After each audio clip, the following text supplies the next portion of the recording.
అందరికీ నమస్కారం అండి. అందరూ మంచిగా ఉన్నారని ఆశిస్తున్నానండి. మీ అందరి కోసం ఈరోజు ఒక మంచి మాట.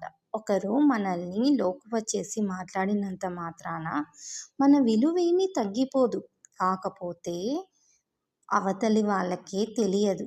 వాళ్ళ విలువ వాళ్ళే పోగొట్టుకుంటున్నారని. అంతే గదండీ! ఎవరో ఒక మాట అన్నారని, మనకు వాల్యూ ఇవ్వలేదని, మనల్ని అవాయిడ్ చేస్తున్నారని, మనం ఎన్నడూ కూడా బాధపడకూడదు. పడతాం. అలా అని మనం చెప్పినా, ఎవరేం చెప్పినా మనం ఖచ్చితంగా పడతాం.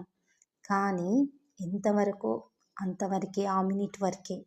కానీ అది మనం మైండ్‌లో పెట్టుకొని, మన ఫ్యూచర్‌ని డిస్ట్రాయ్ చేసుకోకూడదు. వాళ్ళు ఎలా ప్రవర్తిస్తారో మనం కూడా వాళ్ళతోటి అలాగే ప్రవర్తించాలి. మరి మీరేమంటారు? నచ్చితే మన ఛానల్‌ని ఖచ్చితంగా సబ్స్క్రైబ్ చేసుకోండి.